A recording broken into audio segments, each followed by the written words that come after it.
తర్వాత రవితేజ అద్భుతంగా నటించాడు, చాలా న్యాచురల్గా. తర్వాత ఫ్యామిలీ ఎలిమెంట్ ఉంది, మాస్ ఎలిమెంట్స్ ఉంటాయని అర్థమైంది. కానీ ఒకటే ఏంటంటే కొద్దిగా అయ్యప్ప స్వామి మహత్యం ఉంటుంది, తర్వాత మనకి మంచి ఫ్యామిలీ స్టోరీ ఉంటుంది అనుకొని వెళ్ళాం. అయితే ఈ సినిమాలో మిస్ అయింది ఏంట్రా అంటే అయ్యప్ప స్వామి మహత్యమే మిస్ అయింది. సినిమా పేరు ఇరుముడి, హీరో అయ్యప్పకి మహాభక్తుడు, ఆ ఫ్యామిలీ అంతా కూడా మహాభక్తులు. ఒక గురుస్వామి ఉంటాడు, 18 సార్లు మాల వేసాడు. ఆ 2 క్యారెక్టర్లకి అయ్యప్ప స్వామి తాలూకా ఇన్ఫ్లుయెన్స్ మటుకు లేదు. ఒకటి హీరో క్యారెక్టర్ అద్భుతంగా నటించాడు రవితేజ, అతనికి ఫాదర్ అండ్ డాటర్ రిలేషన్ చాలా బాగా క్లిక్ అయింది. కానీ ఒకటే మిస్ అయింది ఏంటంటే ఆ హీరో రవితేజకు అయ్యప్ప దీక్ష వేసుకున్న తర్వాత ఆయన ఎన్నాళ్ళకు ఆ మందు అలవాటు మటుకు మానలేకపోతాడు, దాంట్లోనే ఉంటాడు, అదొకటి. రెండోది హీరో రవితేజకు అయ్యప్ప స్వామి మహిమ వల్ల చాలా కాలానికి కూతురు పుట్టింది, ఆ కూతురికి మణికంఠ అనే పేరు పెట్టుకున్నాడు. అద్భుతం, ఫాదర్ డాటర్ రిలేషన్ మటుకు మహా అద్భుతంగా ఉంది సినిమాలో. ఆ లొకేషన్ కూడా చాలా బాగుంది, ఈ లొకేషన్ ఎంత బాగుందో అంతకంటే కూడా బాగుంది అక్కడ లొకేషను. మలయాళం సినిమాలు అలా ఒక మంచి లొకేషన్లో తీస్తారు, కొత్త కొత్త గ్రామాలని ఆవిష్కరిస్తారు. అట్లాగే ఇదే గ్రామమో తెలియదు కానీ అద్భుతంగా తీశారు ఈ సినిమాని. కానీ ఇదంతా బాగానే ఉంది. కానీ అయ్యప్ప స్వామి సినిమా పేరు ఇరుముడి అని పెట్టినప్పుడు అక్కడ అయ్యప్ప హీరో అయిపోవాలి అల్టిమేట్గా. నేను ఎందుకో చెప్తాను. అయ్యప్ప మాల వేసిన వాడికి కష్టాలు ఉండవు, వాడి జీవితంలో కష్టాలు పడతాడు కానీ వాటి నుంచి బయటపడతాడు, కానీ కష్టాలకి బలి అవ్వడు. ఓకే, అలాగని గురుస్వామి గారు ఎవరైతే ఉన్నారో ఈ సినిమాలో ఒక కోవర్డ్ లాగా, ఒక పిరికివాడిలాగా ఉండాడు. సో మీరు అయ్యప్ప క్యారెక్టర్ పెట్టినప్పుడు అది కొంచెం జాగ్రత్తగా ఉండాలి. అలాగని ఈ సినిమాలో కొన్ని సీన్లు ఉన్నాయి, ఆడపిల్లలు ఓకే అబ్యూజ్కి గురి కాబడతారు, స్కూల్ పిల్లలు.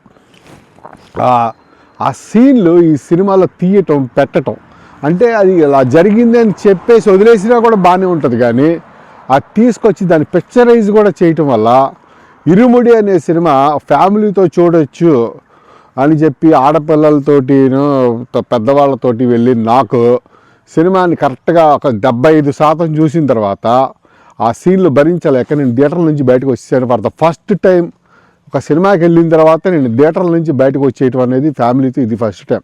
ఎందుకంటే ఆ సీన్లు ఏవైతే ఉన్నాయో సినిమాని చూడటానికి ఎమోషన్ కోసం కూడా వెళ్తాం, కానీ రాత్రిపూట పీడకలలు వచ్చే సీన్లు సినిమాలో ఉంటే ఆరోగ్యానికి మంచిది కాదు, మన జీవితంలో మన కాన్ఫిడెన్స్ కూడా దెబ్బతింటుంది. అలాగే ఈ సినిమా చూసిన వాడికి అయ్యప్ప స్వామి మీద భక్తి పెరుగుతుందా తరుగుతుందా అని ఆ విషయం ఆలోచించకుండా సినిమాని సినిమాగా చూస్తే ఓకే, పాటలు అద్భుతంగా ఉన్నాయి, అయ్యప్ప పాటలు తిరుగులేదు.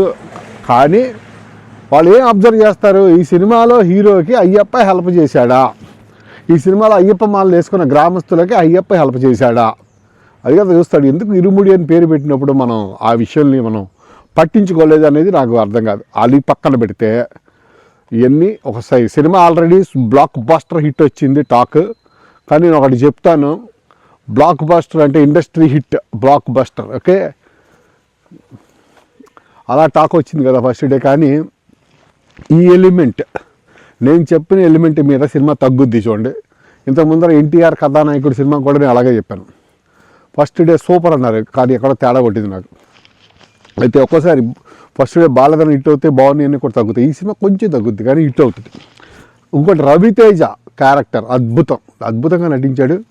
రవితేజ అంత natural artist. Super star Krishna గారు చెప్పారు రవితేజ ఎన్టీఆర్ తర్వాత, పెద్ద ఎన్టీఆర్ తర్వాత, మహేష్ బాబు తర్వాత సూపర్ స్టార్ కృష్ణ గారికి ఇష్టమైన నటుడు రవితేజ.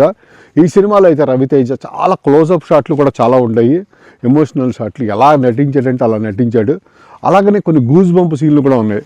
ఫర్ ఎగ్జాంపుల్ రవితేజ సింపుల్గా లుంగి కట్టుకొని మామూలు చొక్కా వేసుకొని ఏ ఫైట్కి వెళ్ళిపోతాడు, అక్కడికి వెళ్ళి లుంగి ఊడిపోకుండా కొట్టేసి వస్తాడు. ఓకే, ఎంతమందినైనా సరే. సో ఒక లుంగి ఊడిపోయింటే కట్ చేసి ఉంటారు, అదే విషయం మనకి. ఎనీ కేసు అద్భుతంగా ఫైటింగ్ చేస్తాడు, అద్భుతంగా ఆ మాస్ ఎలిమెంట్లు పండిస్తాడు అక్కడ. ఒక సీను ఇంటర్వల్ దగ్గర, ఎక్కడ ఇంటర్వల్ తర్వాత, నేను 2 రోజుల్లో అయ్యప్ప మాల వేసుకుంటున్నాను, మీరందరూ వచ్చి నాకు శరణు కోరుకోండి, నా దీక్షలో ఉన్న 40 రోజులు ఒక్కడు కూడా నన్ను టచ్ చేయకూడదు అని చెప్పేసి ప్రత్యర్థులందరికీ డప్పేసి వార్నింగ్ ఇచ్చి ఒక చోట సెంటర్లో కూర్చుంటాడు. రాత్రంతా అక్కడ మందు పెట్టుకుంటాడు, ఇక్కడ చలి కాచుకోవడానికి మంటలు వేస్తాడు, పక్కన గురుస్వామి ఉంటాడు, ఇక్కడ కూతురు ఉంటుంది. ఆయన ప్రత్యర్థులందరూ వచ్చి ఒకళ్ళు వచ్చి సారీ చెప్పేస్తారు. ఆ సారీ చెప్పను బట్టుకెళ్ళి నేను ఎంతకంటే స్పాయిలర్ చెప్పను, ఆ సీన్ స్వాగ్ అదిరిపోయింది అది. ఓకే, సో అదేంటి నా పాయింట్ ఏంటంటే ఈ సినిమాలో ఇప్పటికీ కూడా ఛాన్స్ ఉంది. ఏవైతే మీరు ఆడపిల్లలు అబ్యూజ్కి గురి కాబడ్డారో అనే సీన్ ఉందో చూసారా, చెప్తే చాలు, చూపించక్కర్లేదు బాబు, మీకు నమస్కారం. అయితే అది పక్కన పెడితే ఫస్ట్ హాఫ్లో ఈ సినిమా స్టోరీ వెళ్ళిన పద్ధతి ఎలా ఉంటుందంటే, ఒక అందమైన గ్రామం ఇలాగే ఉంటుంది, తోడేళ్ళు లాంటి మనుషులు ఆ ఊరంతా. స్కూల్ టీచర్ ఒక చంద్రముఖిలో విచ్చిలాగా అది ఎంత క్రూయల్ అంటే అంత క్రూయల్ స్కూల్ టీచర్ ఒకటి. ఊర్లో ఎక్కడి నుంచో వచ్చిన డ్రగ్గిస్ట్ నా కొడుకులు కొంతమంది. ఆ తర్వాత ఊర్లో ఒక తాగుబోతు వాళ్ళు, వీళ్ళందరికీ కూడా ఆడవాళ్ళ మీదనే, ఆ పిల్లల మీద, స్కూల్కి వెళ్ళే పిల్లల మీద, వాళ్ళ మీదనే ఇలా కన్నంత. సో ఇటువంటి గ్రామంలో ఊర్లో స్కూల్ లేదు కాబట్టి పక్క ఊరికి బస్సులో స్కూల్కి వెళ్ళే పిల్లలు, ఆడపిల్లలు, 10వ తరగతి పిల్లలు, వాళ్ళు ఒక చోట బస్సు దిగుతారు. అక్కడ నుంచి నడుచుకుంటూ సైకిల్ తొక్కుకుంటారా ఊర్లోకి వెళ్ళాలి. అక్కడ వాళ్ళకి ప్రొటెక్షన్ ఉంటుంది, ఈ తోడేళ్ళన్నీ ఉంటారు. మరి ఏ రోజు వీళ్ళకి ఏమవుతుందో అనే భయం ఆడియన్స్లో క్రియేట్ చేస్తుంది ఫస్ట్ హాఫ్ అంతా కూడా. కానీ ఊర్లో ఒకడు ఉన్నాడు, ఎవరికైనా సరే తాట తీసే హీరో రవితేజ. సో రవితేజ కాపాడుతాడనే నమ్మకం మనకు ఉంటుంది. కానీ రవితేజకి వీళ్ళ గురించి, వీళ్ళ పడతల కష్టాల గురించి తెలుస్తుందా, టైంకి వస్తాడనే టెన్షను. ఇట్లా ఉంటుంది ఈ సినిమా అద్భుతంగా. అయ్యప్ప దీక్షలో రవితేజ వెళ్తూ ఉంటాడు, వస్తూ ఉంటాడు, చాలా సందడిగా యాక్ట్ చేసాడు. అదంతా కూడా చాలా ఎంటర్టైనింగ్ ఉంటుంది. కానీ ఎక్కడైతే హీరో అనేవాడు జీవితం అతనికి స్వయంగా బలవంతుడు, ధైర్యశాలి, తర్వాత ఆయనకి అయ్యప్ప స్వామి భక్తి ఉంది, అటువంటి వాడికి అపజయం అనేది ఉండదు. అది మిస్ అయ్యాడు. సినిమాగా చూడకుండా తడందు. మళ్ళీ ఎవడ కర్మకాడు పడతాడు. కానీ గ్లోబల్గా ఒక మెసేజ్ పెట్టేటప్పుడు ఇరుముడి అని పేరు పెట్టినప్పుడు మేము అదే ఎక్స్పెక్ట్ చేస్తాం. మీకు ఇంత హీరో ప్రయత్నం సినిమా అంతా ఉంది, ఇంత అయ్యప్ప ప్రయత్నంతో హీరో కనుక సేవ్ కావబడి ఉంటే చాలా బాగుండేది. ఎనీకేస్ ఒకసారి చూడొచ్చు. కానీ డైరెక్టర్ కనుక అర్జెంటుగా ఆ 2 సీన్లు కట్ చేసేస్తే చూసే వాళ్ళకి, ఆడపిల్లలతో, తల్లిదండ్రులతో బాగుంటుందని నా ఉద్దేశం.